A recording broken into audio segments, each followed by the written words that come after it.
Black CEO refused service by rich girl. 15 minutes later, she buys the entire boutique. Hello everyone, before we begin today's video, I need your help. We've noticed that the channel is losing traction and subscribing is one of the best ways you can help us. It's quick, free, and allows us to continue bringing you great content. Your support means everything. Let's keep this channel growing collectively. Where are you watching from? Drop your city or country in the comments below. Thank you very much. Now, let's get back to the story. Take your hands off that dress, it's not for you. The words hit the air like a slap dressed in silk. Madison Price didn't whisper. She projected the kind of entitlement taught, not earned. Every eye in the boutique turned curiosity, sharpening into judgment. It was noon in Beverly Hills, where glass walls gleamed like vanity mirrors and perfume cost more than rent. Standing in the center of it all was Amara Lewis, dark-skinned, poised, wearing a soft beige coat and quiet confidence. She froze for a second, not out of shock, but out of recognition. The scene was painfully familiar. Before we continue, where are you watching from? Drop your city or country in the comments below. And if you believe in dignity and justice, hit like and subscribe. These stories spark change, and we're glad you're here. Now back to Amara. Madison took a slow step forward, champagne flute still in hand, the fabric of her designer gown catching the light. "People like you don't shop here," she said, smiling like cruelty was couture. The clerk behind the counter tried not to nod, but didn't intervene either. Amara didn't answer. Her silence wasn't submission, it was measurement. Every insult, every assumption neatly filed away. From the corner, a soft piano track played something expensive and slow. Outside, the afternoon sun glared off the boutique's golden logo, Maison Éclat. Inside, time felt heavier. "You heard me." Madison pressed tones, sweet but laced with venom. "There's a clearance store downtown. You'll be more comfortable there." Her laughter was small, brittle, meant to draw agreement. No one spoke. But silence in luxury spaces often sides with power. The clerk shifted uneasily, avoiding Amara's gaze, typing something fake into her screen just to look busy. Amara adjusted the cuff of her coat. "Beautiful fabric," she murmured, tracing the dress Madison guarded like territory. "It's hand-woven, isn't it?" Madison scoffed. "You wouldn't know the difference." Amara smiled slightly. "You'd be surprised." That calm, that composure, it rattled Madison. She took a half-step closer, close enough for Amara to smell the rose perfume masking insecurity. "You don't belong here," she hissed. "And if the staff won't say it, I will." The room chilled. Mirrors reflected more than fashion. Now they reflected discomfort, a hierarchy exposed under perfect lighting. Amara didn't move, didn't blink. Just one slow inhale. Because this wasn't the first time someone mistook her grace for weakness. And it wouldn't be the last time they learned who she really was. The boutique went quiet again, the kind of silence that makes marble echo. Madison turned back to her mirror, pretending to be unbothered, but her reflection trembled slightly, guilt wearing a mask of grace. Amara stepped aside, letting a soft breeze from the open door brush against her sleeve. Her posture stayed calm, deliberate, her presence steady like rhythm in a song only she could hear. To anyone else, she was just another woman browsing. But to those who looked closer, there was control in every breath. The clerk finally spoke. "Ma'am, do you have an appointment?" Amara's voice was even. "No, I was hoping to walk in." "Then I'm afraid we can't assist you today," the clerk said, eyes flicking nervously toward Madison as if seeking approval. That subtle glance told the whole story, who the real customer was and who was merely tolerated. Amara smiled politely. "That's all right." She turned her gaze to a mannequin draped in a cream silk gown. Her hand traced the air near its fabric, never touching. "Beautiful craftsmanship," she murmured. The clerk softened, almost whispering. "It's one-of-a-kind custom from Milan." "Ah," Amara said, a faint note of nostalgia in her tone. "I met the designer once." The words floated out like a casual truth, but something in them unsettled Madison. She looked up from her glass. "You met him," Amara nodded, still studying the stitches. "He was kind. Obsessed with precision. The last time we spoke, he said, luxury means how you make people feel, not what you make them wear." The sentence landed heavy, quiet, and sharp. Even the music seemed to fade. For a moment, Madison's confidence flickered, but she forced a laugh. "Cute story," she said, "but I doubt you and Fabrizio Delane ever shared the same room." Amara met her eyes, not angry, not wounded, just patient. "Maybe you're right. Maybe he only meets people who own his company." The clerk blinked, confused. Madison scoffed. "Excuse me," Amara didn't answer. Her phone buzzed softly in her pocket. She ignored it. Somewhere between Madison's smirk and the shimmer of the gown, the air in Maison Éclat shifted a small, invisible pivot from arrogance to awareness. Outside, a Rolls-Royce slowed in front of the boutique, its engine purring low like a secret. Inside, Amara adjusted her sleeve, checked her watch, and let silence work the room. Because power doesn't need to announce itself. It only needs to arrive. The store's golden chandelier flickered slightly, as if the air itself had changed temperature. Madison felt at first that uneasy awareness that the room no longer revolved around her. She set her champagne flute down on the marble counter, her voice sugary but strained. "Well, if you're not buying anything, maybe let the staff do their job." Amara turned her head slowly. "I thought that's what they were doing." The clerk froze eyes, darting between the two women. "Miss Price, it's fine," she whispered. "We can handle it." Madison smiled tightly. "Oh, please. I'm helping." She took a few steps closer, the heels of her Louboutin clicking like punctuation. "You see," she said, lowering her tone, "some places have standards. That's why people like me keep them alive." Amara studied her for a beat, then looked toward a rack of evening gowns glistening under soft light. "And what happens when standards start to look like walls?" Madison tilted her head, confused or pretending to be. "What, nothing," Amara said quietly. "Just thinking out loud." The clerk cleared her throat, attempting to restore order. "Miss Lewis, maybe you'd prefer one of our other branches," Madison cut her off. "No, no. Let her stay. I'm curious to see what she thinks she can afford." The insult landed sharp. One of the younger assistants, barely 20, flinched. Her name tag read Ivy. She hesitated before speaking, voice trembling. "Miss Price, maybe we shouldn't," Madison snapped. "Go fetch another size 6, Ivy." The young woman glanced at Amara, uncertain, then disappeared into the back room. Amara exhaled slowly, her calm composure folding around her like armor. "I'm sorry she speaks to you that way," she said toward the clerk. The woman behind the counter looked down, whispering, "We're used to it." "I hope not for long," Amara murmured. Then softly, as if to herself, "Every empire built on disrespect eventually sells at a discount." Madison's laugh came brittle and high. "That's supposed to mean something," Amara smiled faintly. "Not yet." Outside, the Rolls-Royce door opened. A figure stepped out, sharply dressed, holding a leather case. Through the window's reflection, Amara saw him approach, but said nothing. Madison noticed too. "Expecting someone?" she teased. "No," Amara said, eyes steady. "Expecting timing." The clerk's phone buzzed on the counter. She picked it up, confused. A message flashed from head office. "Urgent internal meeting in 10 minutes. Her brow furrowed.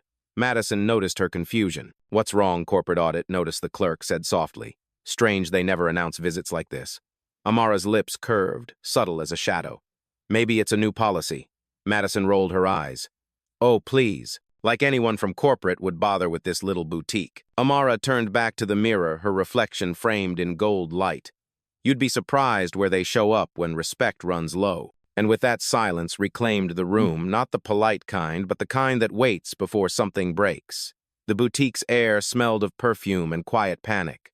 The staff pretended to work folding silk, adjusting displays, but every gesture felt staged, every breath too careful. Beneath the chandelier, Amara stood still, her posture so composed it unsettled everyone who looked too long.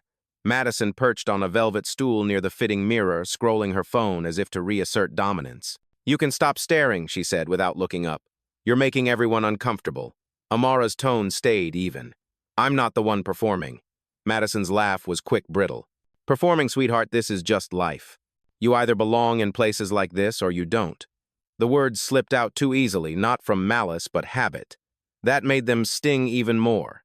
Amara turned away, examining a row of handbags lined like soldiers on a marble shelf. "Tell me," she said quietly, "how do you decide who belongs?" Madison tilted her head, eyes cold. "It's called instinct." The clerk tried to step in, voice shaky. "Ladies, maybe." Amara raised a hand gently. "It's fine." Then to Madison, "You think instinct is just another name for comfort. But comfort's a dangerous compass, it always points to yourself." The words hung there, elegant and sharp. Even Ivy, returning from the stockroom with a dress in her arms, paused to listen. Madison scoffed, defensive now. "You talk like you've read a quote on a mug." Amara smiled. "Maybe. Or maybe I wrote it." That one sentence cracked the rhythm. Madison blinked, thrown off for a second, then tried to recover. "You're funny," she said, but her voice wavered. Outside, the figure from the Rolls-Royce stepped closer to the glass door, a man in a charcoal suit carrying a sealed folder. His reflection shimmered in the boutique window like a foreshadowing. Inside, Amara's phone buzzed again. She checked the screen briefly. "Layla, protocol prepared. Waiting for your signal." She typed one word. "Soon." Madison noticed the movement. Texting someone to rescue you, Amara met her eyes. No. Just confirming delivery. Delivery of what you'll see. The young assistant Ivy set the gown on a nearby table, whispering to the clerk. Why do I feel like something big's about to happen? The clerk swallowed hard. Because it is. Amara turned her expression soft but resolute. No one here has done anything unforgivable yet, she said. That's the good news. Madison laughed lightly, mistaking mercy for surrender. Oh, please. You're not scaring anyone. Amara didn't reply. She only glanced once more at the mirror where her own reflection looked back, calm, grounded, already steps ahead. Outside, the man in the charcoal suit lifted his phone, made a single call, and nodded toward the tinted glass. The store lights flickered. The music stuttered. Madison frowned. What's happening? Amara's voice was quiet but certain. The sound of change. It's rarely gentle. The boutique speaker system crackled once, then went silent. No background music, no curated calm, just the sound of tension breathing between walls of glass and gold. Ivy was the first to whisper. Did the power just glitch? The clerk shook her head, tapping the touchscreen register. No, it's still running, just frozen. Madison rolled her eyes. Relax. Someone probably kicked a cord. She turned toward Amara, smirking again to fill the silence. You really know how to make an entrance, huh? Amara's reply was soft. I don't make them. I walk into what's already mine. The words confused Madison, but before she could respond, the door chimed a low, metallic tone. The man in the charcoal suit entered, briefcase in hand, expression neutral but focused. The air changed again, the way it does when hierarchy walks into the room. The clerk straightened instantly. Sir, may I help you? He nodded politely. You already have. I'm here on behalf of Lewis Holdings. The name landed heavy. Even Madison blinked. Lewis, what Amara said nothing, just watched as he approached the counter. He set the briefcase down, flipped it open, and pulled out a slim folder embossed with the boutique's logo. Effective immediately, he began voice-measured. Maison Eclat's ownership has transferred to our client. This location and all its staff will now report to her executive team. Ivy's eyes widened. Wait, what? Madison gave a disbelieving laugh. That's not funny. You can't just buy a store mid-afternoon. The man didn't flinch. Technically, ma'am, it's been pending for 2 weeks. The final authorization came through 6 minutes ago. He turned to Amara. Congratulations, Miss Lewis. The clerk's jaw dropped. Ivy gasped audibly. Even the security guard near the door froze halfway through a sip of his coffee. Madison's laugh faltered. You're joking. Amara looked at her reflection in the mirror, the same mirror that had watched her be insulted, underestimated, dismissed, and said quietly, I rarely joke.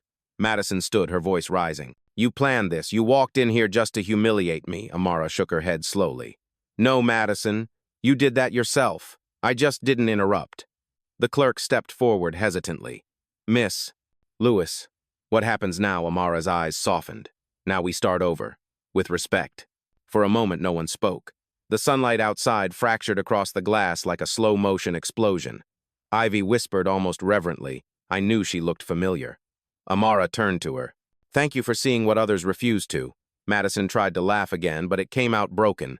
You can't just walk in, and Amara interrupted gently but firmly. And what exist-own lead you should know by now, Madison Power doesn't ask permission. The store was silent again, but this time the silence wasn't heavy. It was waiting for consequence, for revelation, for justice to step forward and speak. For a long breath, no one moved. The boutique, all marble glass and fragrance, had turned into a stage where no one knew their lines anymore. Even the hum of the air conditioner felt nervous. Madison stood still, her face paling beneath perfect foundation. You can't be serious, she said, laughing softly, but it didn't sound like laughter anymore. You actually bought this place? Amara didn't answer right away. She reached for the hem of a nearby gown, smoothing the silk as if feeling the weight of her own patience. Ownership papers don't lie, she said finally. Though people often do. The man in the charcoal suit stepped forward again. As of 2:47 p.m., this location is under new executive oversight. You'll receive transition terms within the hour. The clerk's fingers trembled as she held the paper he handed her. Transition terms, she repeated. Yes, Amara replied, calm but unyielding. Employment reviews, accountability logs. Some of you will stay, some won't. Madison's mouth dropped open. You can't fire people, you just got here. Amara's gaze slid toward her, not angry, just absolute. I can do many things, Madison, but I prefer to start with listening. She turned to the staff. Who here spoke up when disrespect walked in silence? Then slowly Ivy raised her hand. I did, she said quietly. Amara nodded. And that's why you'll be leading this store's reopening team. Ivy's eyes widened. Me, Madison scoffed. That little assistant, are you kidding? Amara faced her fully now. You judged me for walking in quietly. You judged her for standing beside me. But here's what you missed. Humility walks in silence before power arrives. Madison blinked fast, the weight of humiliation finally settling. You think you're teaching me a lesson, no, Amara said, her tone almost gentle. I'm reminding you of one you should have learned already. The man in the suit handed Madison a second envelope. She snatched it open eyes, scanning fast, then stopping cold. This is a termination notice. Technically, Amara corrected, it's a removal from advisory capacity. You've been part of this boutique's PR board, haven't you? The same board that ignored 3 discrimination complaints this quarter. Madison's voice cracked.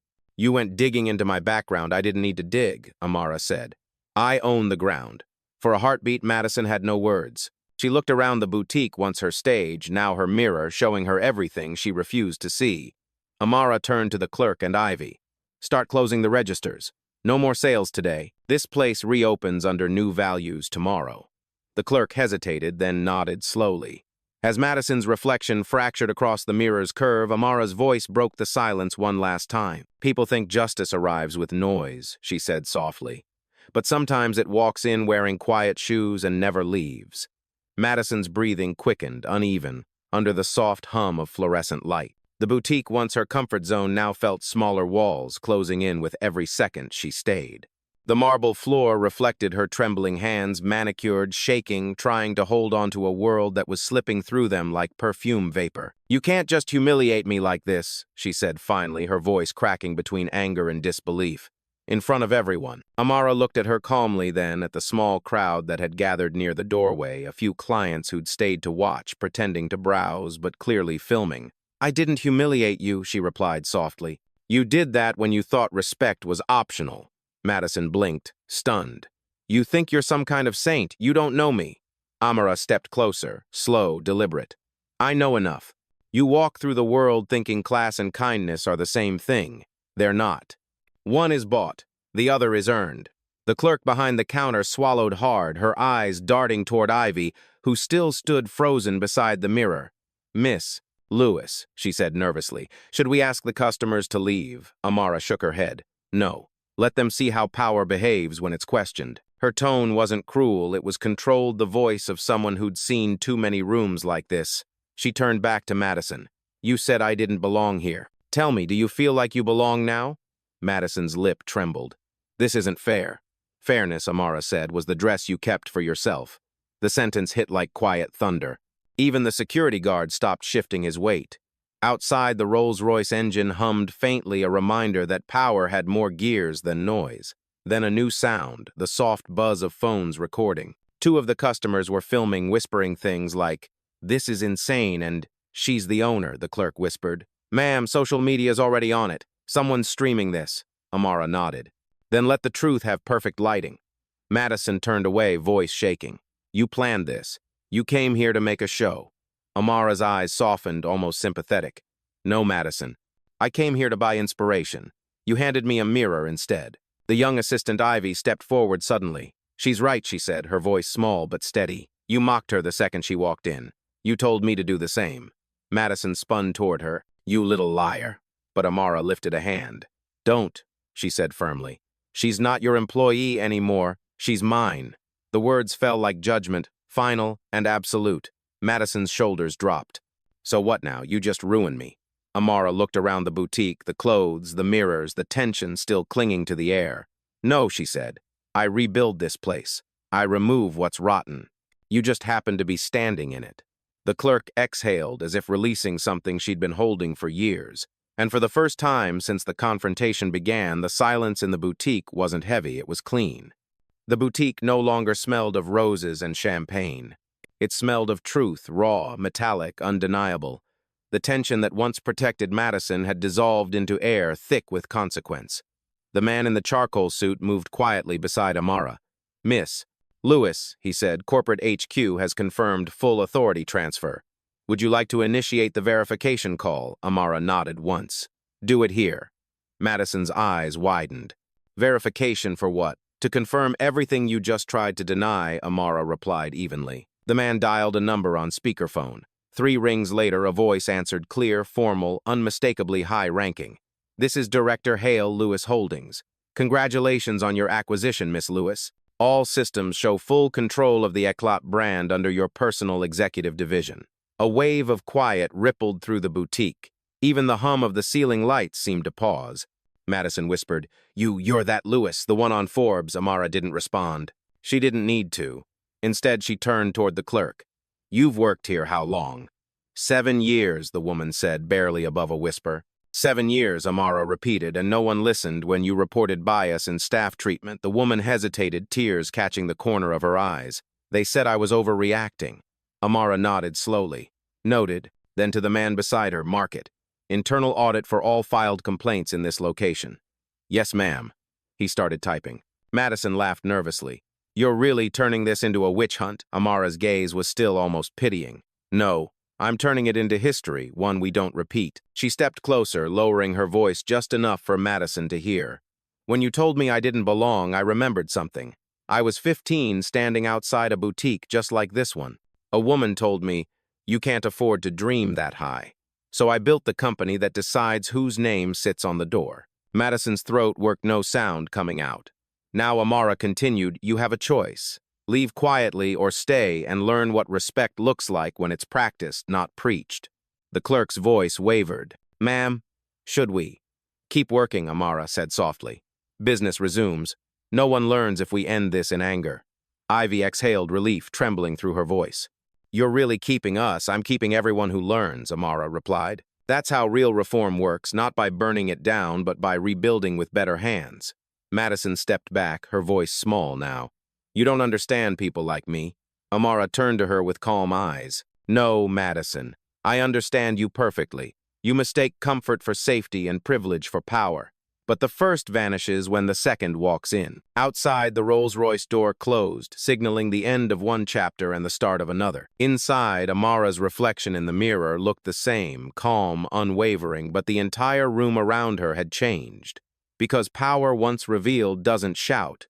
It simply stays. The boutique seemed brighter now, as if the glass walls had caught fire from the truth.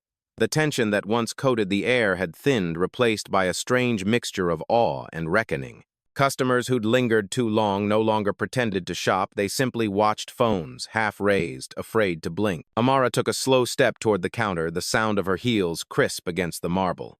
"Bring me the guest ledger," she said quietly. The clerk obeyed immediately, sliding a black leather folder across the counter. Madison watched, pale and unsteady. "What are you doing now?" "Correcting names," Amara said. She flipped open the ledger, her fingers tracing the printed list of VIP clients, a roll call of the privileged. She found one line halfway down Madison Price Private Client Preferred Access. Her pen hovered, then drew a single line through it. Not hurried, not angry, just final. Madison's breath hitched. "You can't just erase me." Amara looked up, her eyes calm. "You erased me first. I'm just balancing the page." The clerk swallowed hard. "Do you want me to update the system?" "Yes," Amara said, "and add a new line." She nodded toward Ivy. "Ivy Monroe Jr. Executive Equity Track Program." Ivy froze, her voice trembling. "Ma'am, that's a management title." Amara smiled softly. "It's a start." Madison's disbelief cracked into panic. "You're rewarding her, she's a child." "No," Amara said, "she's what growth looks like." For a moment, silence folded over the room like velvet. The clerk typed the new entry into the system, her hands still shaking. The computer chimed softly, a confirmation tone that felt almost ceremonial. The man in the charcoal suit stepped forward. "System update complete, Miss Lewis." Amara nodded. "Good. Now lock Madison Price's client privileges until further notice." Madison's voice sharpened. "You can't do that. I spend more here than anyone. Then you've already had your return," Amara replied. "Consider this a refund on arrogance." A ripple of muffled laughter spread through the room, not cruel but cathartic. The customers watching began whispering, one of them saying quietly, "She really owns the whole chain." Amara turned slightly, addressing the room without raising her voice. "This isn't about ownership. It's about accountability. No one here should fear being seen." Her gaze moved back to Madison, "Including you. You can still learn if you're willing to listen instead of led." Madison's expression wavered anger, softening into something smaller, almost human. "You really think this changes anything?" Amara's voice was steady. "It already has." The clerk printed the new ledger, fresh ink gleaming under the lights. She handed it to Amara, who signed it with quiet precision, A. Lewis. Then she looked back at Madison, her final words measured like a closing statement. "You thought this was a boutique," she said. "It's actually a mirror, and today it showed you everything money can't buy." Outside, the light shifted, catching her reflection in the glass, a woman who didn't need to prove power anymore, because now everyone in the room had seen it for themselves.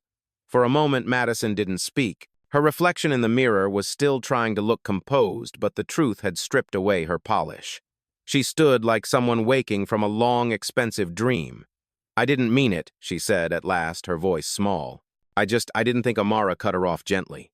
"That's the problem, Madison. You didn't think. You assumed." The boutique had fallen into a reverent quiet. Even the soft rustle of clothes seemed to hesitate. The clerk stood still behind the counter, Ivy beside her, eyes wide, absorbing every word like scripture. Madison shook her head, desperation leaking through her tone. "You can't ruin me over one mistake." Amara took a slow step forward. "I'm not ruining you. I'm revealing you. There's a difference." Madison blinked, trying to keep her chin high. "What gives you the right?" Amara's expression didn't change. "Success gave me the right, but experience gave me the reason." That line hit hard, not shouted, but cut clean. The man in the charcoal suit approached again. "Miss Lewis, legal confirmation's in. The new ownership announcement can go public within the hour. Do you wish to post the internal memo first?" Amara considered it. "No. Let it circulate naturally. Truth travels faster than press releases." Ivy glanced between them, whispering she means social media. Madison's eyes darted to the people still recording.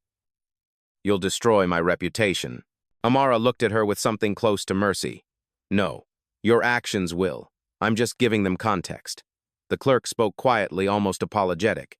"Miss Price, you told me once not to hire anyone who didn't fit the image. I think we all need to redefine what that means." Madison's composure cracked. She turned toward the door like she might leave, but the silence of the room held her in place. Amara's voice softened. "You know, the first time someone refused to serve me, I was 17. I promised myself I'd never raise my voice for dignity again. I'd raise my standard instead." She paused, letting the words breathe. "So this isn't about you. It's about keeping that promise." Madison's eyes shimmered not from sympathy, but shame. "I guess I deserved this." "No one deserves humiliation," Amara said, "but everyone deserves reflection." She turned to Ivy. "Close the boutique for the day. Full staff meeting tomorrow morning. No uniforms. Just honesty." "Yes, ma'am." Ivy's voice was steady now. Madison lingered near the door, staring at her own blurred reflection in the glass. "You really believe people can change?" Amara gave a faint smile. "If I didn't, I wouldn't have bought this place." The Rolls-Royce outside gleamed under the sun, waiting. But Amara didn't move yet. She let the silence stretch. A silence that wasn't heavy anymore, but cleansing. When she finally turned toward the exit, every head in the boutique tilted slightly as if following gravity itself. Madison whispered almost to herself, "You really are her." Amara paused by the door, her voice calm and final. "No, Madison. I'm who I had to become because of moments like this." And then she walked out, leaving the boutique brighter than it had been all day. The glass door closed behind Amara, but the echo stayed soft, resonant like justice breathing through polished walls. Inside, the boutique remained still frozen in the aftermath of revelation. The clerk leaned against the counter, eyes glassy with disbelief. Ivy stood in the same spot, one hand still holding the gown she'd fetched an eternity ago. Outside, sunlight fractured across the pavement, glinting off the Rolls-Royce.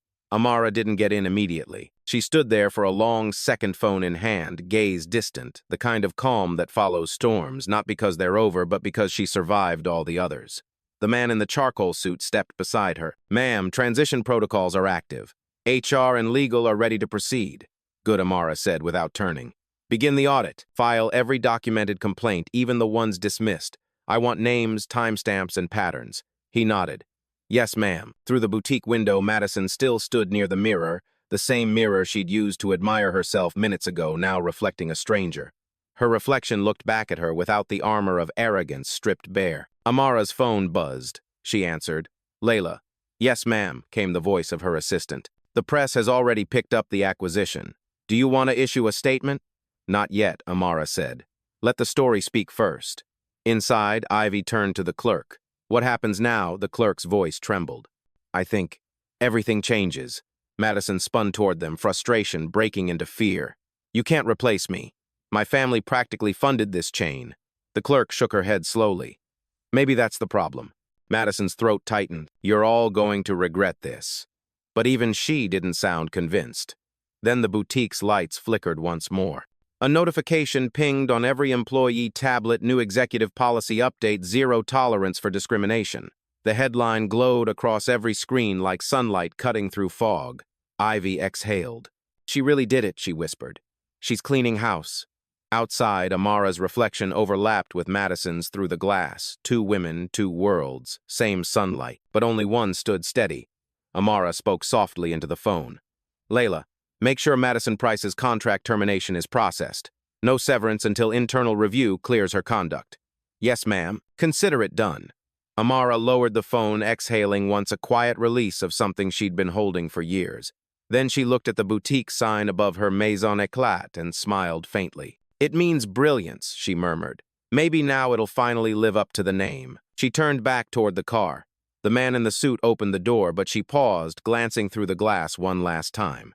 Inside, Ivy was comforting the clerk, guiding her through the transition steps. Madison stood alone in the corner, watching the world rearrange without her. For the first time, she didn't look powerful. She looked real. Amara stepped into the car, voice low but firm.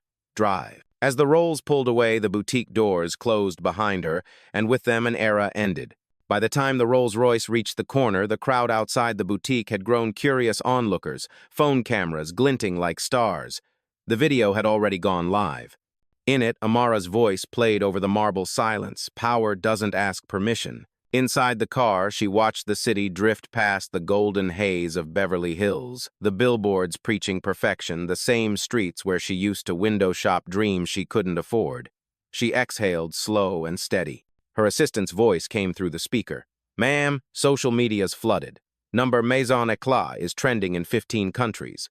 Most comments call you an icon. Amara smiled faintly. Good. But make sure they spell the message right. It's not revenge, it's reform. Yes, ma'am. Also, Madison Price just issued an apology statement. Amara looked out the window, expression unreadable. Apologies are easy. Let's see what she does next. The city blurred by palm trees, glass towers, sunlight bouncing off ambition. She opened her phone and scrolled through the messages, journalists requesting interviews, investors praising the move, young women writing thank yous that began with, I've been there. She stopped on one message from an employee she barely remembered. You don't know me, but I was that girl outside a store once. Today I walked in again and they smiled. Amara's throat tightened, but her smile held. She closed the phone and whispered, That's why. Back at Maison Éclat, the transformation had already begun. Ivy was leading the staff through orientation, her nervousness now replaced by conviction. The mirrors that once reflected hierarchy now reflected hope. Same marble, different meaning. Madison, seated in a quiet corner, watched silently. Pride no longer her crown, but humility, her teacher. Across the city, news anchors discussed the event Black CEO turns humiliation into corporate reform. A reporter added, some call it poetic justice, others call it overdue. Amara leaned back in her seat, the afternoon light softening her face. Her driver glanced at her through the mirror. Where to now, Miss Lewis? She smiled. Back to headquarters. We've got more walls to take down. The car rolled forward smooth and certain, merging into traffic that shimmered under the California Sunday. Inside the boutique, Ivy turned the new sign around, open tomorrow under new values. Back in her car, Amara spoke quietly, not to anyone in particular, but as if the world were listening. I don't record moments like this, she said. I live them. I build from them. Because I'm not proof of power, I'm proof that dignity builds empires. The roles took the turn, and the boutique disappeared from view. But the silence she left behind wasn't empty. It was filled with awakening, with reflection, with change. And if you stood outside Maison Éclat that evening, you could almost hear it, the faint echo of her last words, I didn't need a video. I was the lesson.